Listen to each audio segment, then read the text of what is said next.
Hello and welcome to Winning the Civil War Within.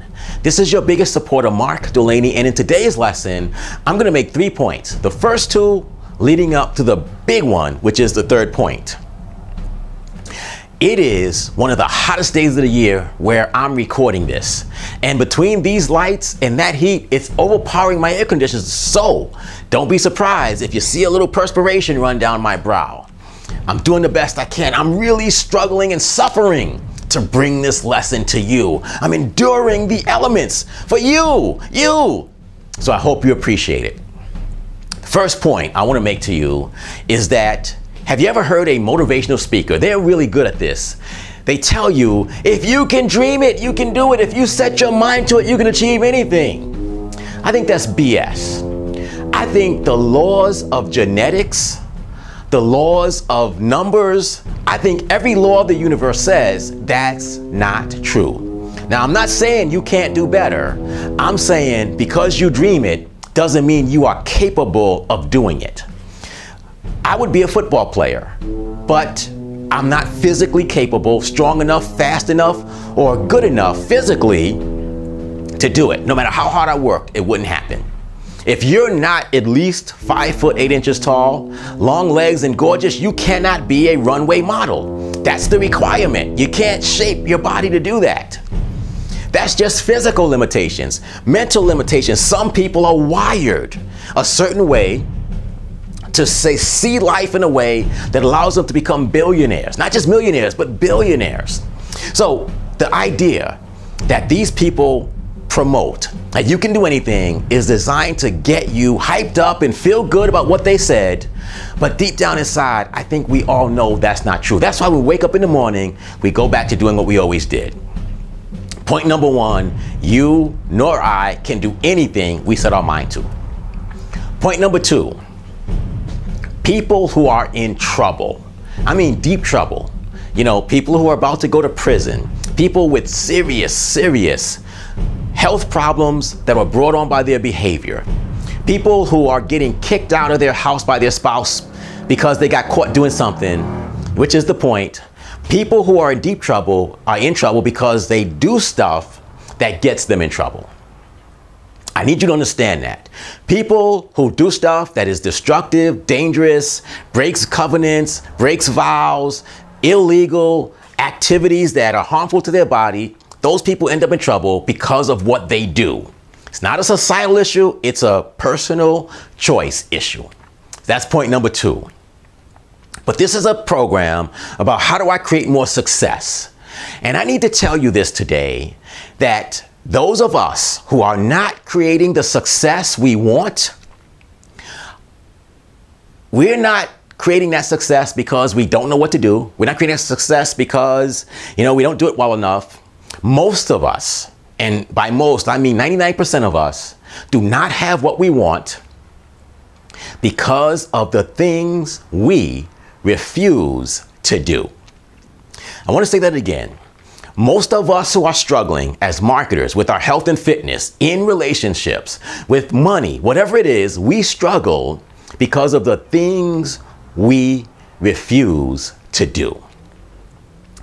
Notice I said refuse. I didn't say we couldn't do them. Didn't say we didn't know how to do them. Didn't say any of that stuff. I said we refused. In our parents' homes, in schools, in seminars, in workshops, from our supervision, from our managers, from whomever has taught us what to do to get to the next level. We know what to eat and how to exercise to get a better body. We know that how to market. We need to talk to more people. We know what to say to make more money. We know what we need. We need to make a budget. We know we need to save money. We know to invest money if we want financial success. If you want to be in a good relationship, you have to treat another person a certain way. You have to be faithful. You have to be all those things. We know those things. And yet many of us refuse on a daily basis to do those things. The civil war within that I talked to you about, and winning that war, is to reduce the number of things you refuse to do. Why do you refuse to do them? Well, the civil war. You have fears, you have doubts, you have hesitations, you have preferences, patterns, and beliefs that say, hey, it's more fun to do other stuff. But the ultimate thing if you are struggling today, if you looked at your bank account and you don't like what you see, if you look at your income for the last month, year, or however long, you don't like what you see, if you look in the mirror and you hate what you see, it is not about society, it's not about the economy, it's about what you refuse to do. And until you stop refusing to do those things, you, my friend, will always struggle. And I need you to understand that. I need you to hear my voice saying that the next time you refuse to do something. So today, I want to give you an exercise. Very simple. I want you to look at your income for the last 30 days. Just 30 days. If your income is not what you really want it to be, what have you been refusing to do that would raise your income? Pretty simple, right? What have you been refusing to do that will raise your income if you did those things consistently?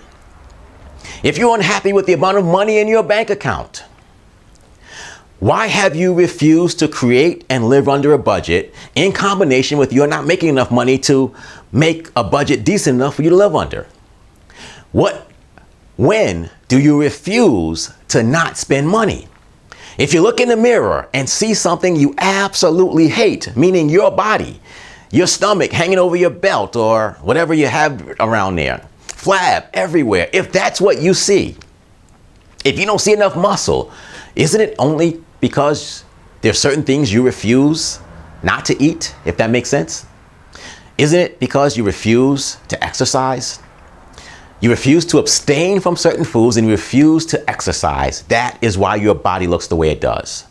And if you go through every area of your life where you struggle, be it relationships, be it a specific relationship, be it whatever it is, you're going to find that there's things that you refuse to do. And as long as you refuse to do those things, no matter what I say, no matter how much you wish and dream, how many motivational tapes or seminars you listen to, you're going to always have those problems until you decide, I'm willing to do those things. That is your civil war within. And so, if you do the exercise, you will look at what you've done over the last month and decide to do some things you weren't willing to do before, and you will make more money next month. If you look at your body and realize you hate what you see and decide to make better food choices and decide to exercise, your body will look better in as little as a month from now. And if you want better finances, you need to decide to save money instead of refusing to save money. You need to decide to create a budget and live under it instead of refusing to create a budget and live under it. You need to start saving, investing, you know what I'm talking about, right? That's today's lesson. The only question is, will you refuse to follow it? That's my only question for you. Below this video is a place where you can leave a comment. Tell me what you think about what this is talking about. What are you refusing and what is it costing you? And we'll see you in the next lesson. See this sweat? Sacrifice. I don't refuse to make sacrifices for you.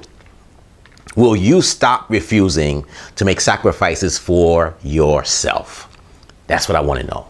I'll see you in the next lesson.